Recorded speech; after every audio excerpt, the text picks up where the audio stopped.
इमरान खान वजीर आजम रहेंगे या नहीं, इख्तिदार का फैसला कुछ देर बाद। सुप्रीम कोर्ट के हुक्म पर कौमी असम्बली का हंगामा खेज इजलास 10:30 बजे होगा। वजीर आजम इमरान खान के खिलाफ अदम एतमाद पर वोटिंग होगी।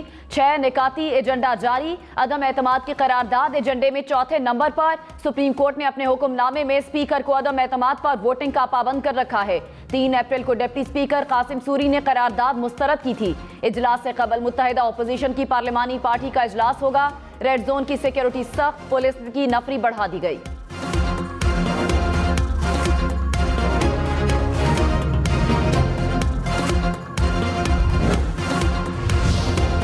तहरीक अदम एतमाद पर वोटिंग होगी या फिर नहीं। फवाद चौधरी ने कहा, कौमी असम्बली में अदम एतमाद पर आज वोटिंग होना मुश्किल है। वोटिंग से पहले अमरीकी खत पर बहस होगी। एजेंडे के चौथे पॉइंट पर पहुंचेंगे तो वोटिंग भी हो जाएगी। तर्जुमान मुस्लिम लीग नून मरियम औरंगजेब ने कहा, तहरीक अदम एतमाद पर वोटिंग रोकना तौहीन अदालत होगी। इमरान खान इज्जत से घर जाने का ऑप्शन भी जाया करने पर तुले हैं।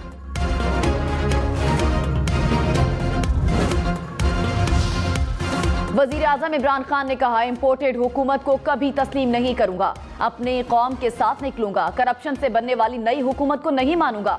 सुप्रीम कोर्ट का फैसला तस्लीम करता हूं, लेकिन इस पर मायूसी हुई। सुप्रीम कोर्ट को मुरासला देखना चाहिए था। आवाम को 10 अप्रैल को एहतजाज की कॉल दे दी।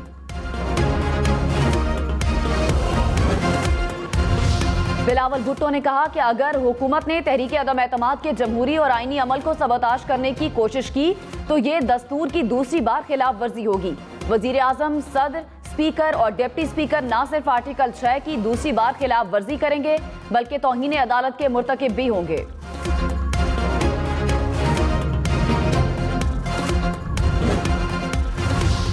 वजीर आजम ने कहा, अमरीका में हमारे सफीर की अमरीकी एहलकार से मुलाकात हुई। अमरीकी एहलकार ने कहा, इमरान खान अदम एतमाद से बच गया तो पाकिस्तान को मुश्किलात होगी। ये भी कहा कि इमरान खान हारा तो पाकिस्तान को मुआफ कर दिया जाएगा। अमरीकी सिफारतकार हमारे लोगों से मिलकर अदम एतमाद का कहते रहे।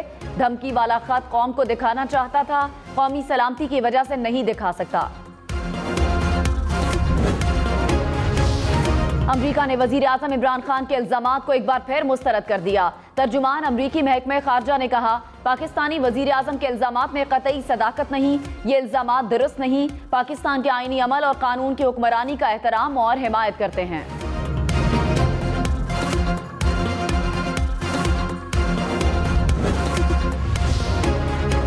इमरान खान ने कहा, अमरीका को पता था शहबाज शरीफ में अचकल सिलवाई हुई है। मगरिब मुझे जानता है, उनके पास मेरा प्रोफाइल पड़ा है। मगरिब को मालूम था मैं उनका पुतला नहीं बन सकता, इसलिए हटाना जरूरी है। ऑपोजिशन अपने पैसे के लिए मुल्क की हर किस्म की कुर्बानी देने को तैयार है। मेरा सबसे बड़ा जुर्म ड्रोन हमलों, इराक और अफगानिस्तान जंग की मुखालिफत है। तारीख कभी किसी को माफ नहीं करती। कौन क्या कर रहा है, तारीख सब सामने ले आती है।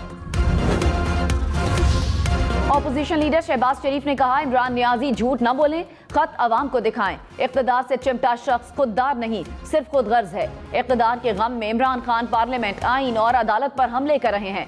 इमरान नियाजी खत के मामले पर झूठ साबित हो चुके।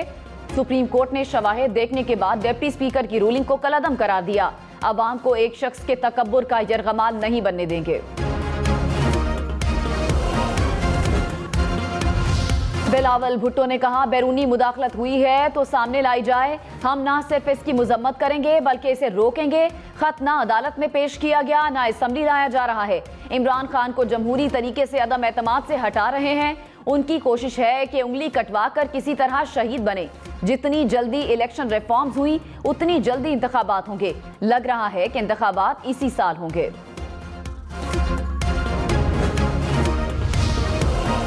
इमरान खान ने तकरीब में शानदाना गुलजार और आतिफ खान का नाम लिया। कहा, दोनों को गैर मुल्की सिफारत खाने की जानिब से बुलाया गया। शानदाना गुलजार ने प्रोग्राम सिचुएशन रूम में गुफ्तगू करते हुए कहा, अमरीकी नहीं एक और सिफारत खाने बुलाया गया था। 1 घंटा पीडीएम से मुतालिक सवालात पूछे गए। पहले कभी किसी एम्बेसी ने इस तरह नहीं बुलाया। आतिफ खान बोले, एक एम्बेसी ने बुलाया और कहा गया कि अदम एतमाद गई तो क्या होगा। मुझसे पूछा गया कि आप वजीर आला क्यों नहीं बने।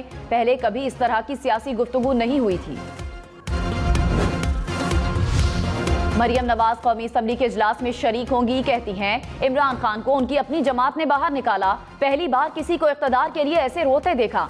इमरान खान रो रहे हैं कि उनके लिए कोई नहीं निकला। आवाम जान छूटने पर शुक्राने के नफल अदा कर रहे हैं। इमरान खान को भारत इतना पसंद है तो वहीं शिफ्ट हो जाएं। भारत में अदम एतमाद की 27 तहरीकें आई, किसी ने आईन नहीं तोड़ा।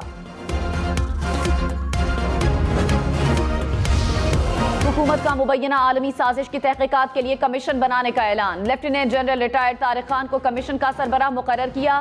तारिक खान ने सरबराही से माजरत कर ली। फवाद चौधरी ने कहा तारिक खान ने अब पहले रजामंदी जाहिर की थी, अब किसी और को सरबराह मुकर्रर करेंगे।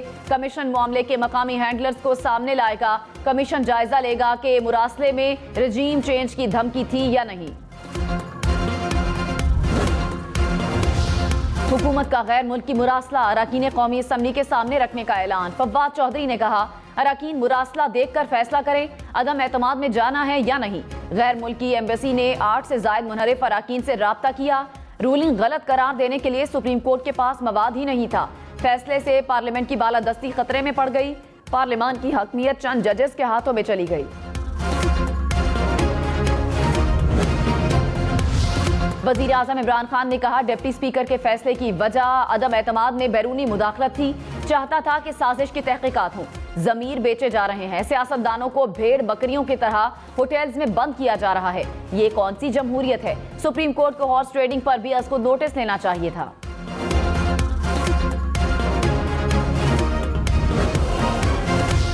इमरान खान का ओपोजिशन को इलेक्शन लड़ने का चैलेंज। कहा अवाम में मकबूल हैं तो आए इलेक्शन में सामना करें। ओपोजिशन सबसे पहले नैब और करप्शन केसेस खत्म करेगी। उन्होंने कभी न्यूट्रल एम्पायर के साथ मैच नहीं खेला। इलेक्ट्रॉनिक वोटिंग मशीन इनका सबसे बड़ा खौफ है। ये ईवीएम और ओवरसीज पाकिस्तानियों की वोटिंग का कानून खत्म करेंगे। ओपोजिशन मैच फिक्स करके इलेक्शन में जाना चाहती है।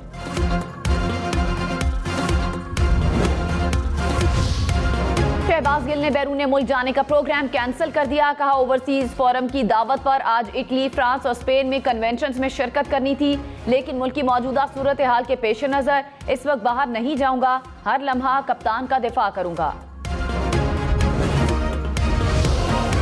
पेट्रोल 27 रुपए, डीजल 35 रुपए फी लीटर महंगा किया जाए। पेट्रोलियम डिवीजन ने हंगामी बुनियादों पर समरी विफाकी काबीना को अरसाल कर दी।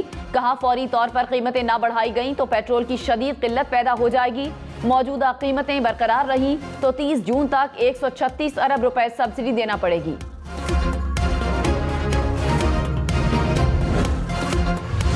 टमाटर 54 रुपए, प्याज 14 रुपए फी किलो महंगा। मुल्क में महंगाई की शरह 18% के करीब रिकॉर्ड। इदारा शुमारियात के मुताबिक खुर्दनी तेल, मटन, अंडे, दूध समेत 22 अशिया महंगी हुई। 8 अशिया सस्ती। 21 की कीमतों में इस्तेहकाम रहा।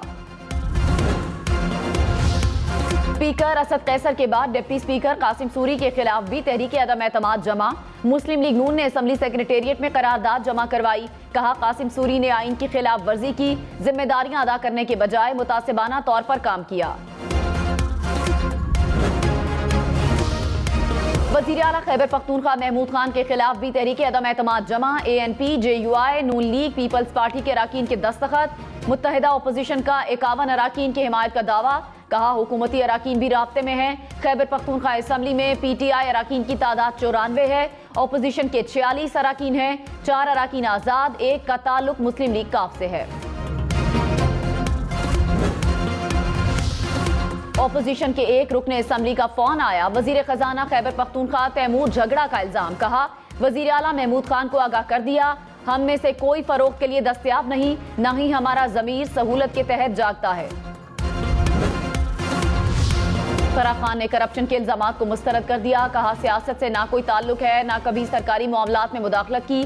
मेरे बिजनेस के बारे में मेरे शौहर पहले ही वजाहत दे चुके हैं। मेरी फैमिली इन इल्जामात को सुनकर सदमे की कैफियत में है।